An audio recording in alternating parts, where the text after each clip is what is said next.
नमस्कार, आप सभी का स्वागत है त्रेता युग में। दोस्तों, प्रभु श्री राम के परम भक्त महाबली हनुमान कितने बलशाली है वो तो सभी जानते ही होंगे, लेकिन क्या आप जानते हैं कि एक बार महाबली हनुमान जी भी रावण के छोटे भाई कुंभकर्ण से शर्त हार गए थे। दरअसल ये बात तब की है जब लंका में युद्ध अपनी चरम सीमा पर था। प्रभु श्री राम की सेना आगे बढ़ती ही जा रही थी और रावण के अनेकों महारथी युद्ध भूमि में वीरगति को प्राप्त हो चुके थे। इससे रावण भी समझ गया था कि प्रभु श्री राम की सेना से जीतना उतना सरल नहीं है जितना वो समझ रहा था। तब उसने अपने छोटे भाई कुंभकर्ण को जगाने का निर्णय लिया, जो ब्रह्मा जी के वरदान के कारण 6 महीने तक सोता रहता था। बहुत प्रयासों के बाद जब कुंभकर्ण नींद से जागा तो रावण ने उसे प्रभु श्री राम से हो रहे युद्ध के बारे में बताया। इस पर कुंभकर्ण ने रावण को उसके कार्य के लिए भला बुरा तो अवश्य सुनाया, किंतु अपने भाई की सहायता से पीछे नहीं हटा। जब कुंभकर्ण युद्ध भूमि में पहुंचा तो उसकी विशाल काया देखकर वानर सेना भयभीत हो गई और राक्षस सेना निश्चिंत हो गई। कुंभकर्ण इस युद्ध को अधिक खींचना नहीं चाहता था, इसी कारण उसने सीधे प्रभु श्री राम से युद्ध करने की ठानी।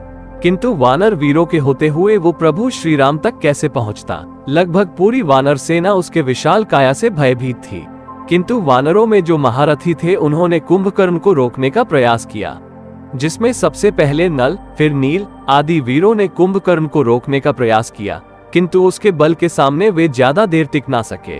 फिर वानर राज सुग्रीव और अंगद ने भी कुंभकर्ण को रोकने का प्रयास किया, जिससे कुंभकर्ण थोड़ा विचलित तो हुआ, किंतु शीघ्र ही वो अपनी गति से आगे बढ़ने लगा।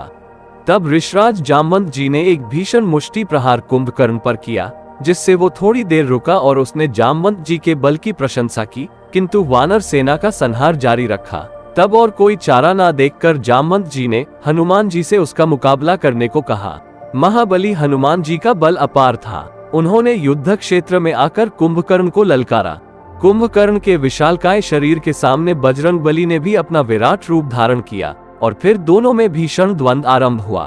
दोनों ओर की सेनाएं हाथ रोककर उन दो महापराक्रमी योद्धाओं का युद्ध देखने लगी। आपस में लड़ते हुए दोनों को अपने प्रतिद्वंदी के बल का आभास हुआ और दोनों मन ही मन एक दूसरे की सराहना करने लगे। जब युद्ध थोड़ा लंबा खिंच गया तब कुंभकर्ण ने हनुमान जी की प्रशंसा करते हुए कहा, हे महाबली, मेरे हाथों कितने ही महान योद्धाओं का अंत हुआ है, किंतु मैंने आज तक तुम जैसे वीर का सामना नहीं किया।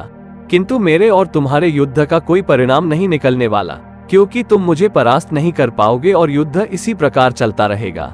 मेरी तुमसे कोई शत्रुता नहीं है और मैं यहाँ राम का वध करने आया हूँ, अतः जाओ और अपने लिए कोई और प्रतिद्वंदी ढूंढो। जिस पर हनुमान जी ने कहा, हे वीर, अगर मुझ जैसे सेवक के रहते मेरे स्वामी को युद्ध करना पड़े तो ये मेरे लिए लज्जा की बात है। अगर तुम्हें लगता है कि इस युद्ध का कोई परिणाम नहीं निकलने वाला है तो वापस लौट जाओ। ऐसा कहकर दोनों पुनः युद्ध करने लगे। दोनों के युद्ध ने उग्र रूप ले लिया। तब कुंभकर्ण ने काल की भांति एक त्रिशूल हनुमान जी पर फेंका, जिसे हनुमान जी ने बीच में ही पकड़कर तोड़ दिया। इस पर कुंभकर्ण ने अचंभित होते हुए कहा, आश्चर्य, ये त्रिशूल भगवान शंकर के त्रिशूल के समान ही था जिसे तुमने तोड़ दिया। तुम अवश्य ही रुद्रावतार हो। तब हनुमान जी ने क्रोधित हो कहा, हे राक्षस, अब मैं तुम पर ऐसा प्रहार करूंगा कि तुम्हारा अंत हो जाएगा। ऐसा कहकर हनुमान जी ने अपने असीम बल से वहीं पास के एक पूरे पर्वत को ही उखाड़ लिया। जब कुंभकर्ण ने हनुमान जी का ऐसा पराक्रम देखा तो पुनः उनकी प्रशंसा करते हुए कहा, धन्य हो, तुम सच में सभी वीरों से श्रेष्ठ हो। किंतु मैं वचन देता हूँ कि तुम्हारे इस प्रहार से अगर मैं तनिक भी विचलित हुआ तो ये युद्ध भूमि छोड़कर वापस चला जाऊंगा, अन्यथा आज मेरे हाथों राम का अंत होकर रहेगा। कुंभकर्ण की ऐसी चुनौती सुनकर हनुमान जी ने अपनी पूरी शक्ति से वो पर्वत कुंभकर्ण की ओर फेंका, किंतु महाबली के इस भीषण प्रहार से भी कुंभकर्ण अपने स्थान से तनिक भी नहीं हिला और कुंभकर्ण के वज्र तुल्य वक्ष से टकराकर वो पर्वत चूर चूर हो गया। ऐसे भीषण कर्म को देखकर हनुमान जी भी कुंभकर्ण की प्रशंसा किए बिना नहीं रह सके और फिर उन्होंने निर्णय किया कि ये योद्धा तो प्रभु श्री राम के हाथों ही मृत्यु पाने के योग्य है। इसके बाद कुंभकर्ण का युद्ध प्रभु श्री राम जी के साथ हुआ और अंत में उन्हीं के हाथों ही कुंभकर्ण की मृत्यु हुई। तो दोस्तों, इस वीडियो में इतना ही। हमें आशा है कि यह वीडियो आपको अच्छी लगी होगी। अगर अच्छी लगी हो तो वीडियो को शेयर करें और ऐसे ही और वीडियो देखने के लिए चैनल को सब्सक्राइब जरूर करें। वीडियो देखने के लिए आपका धन्यवाद। मिलते हैं अगले वीडियो में।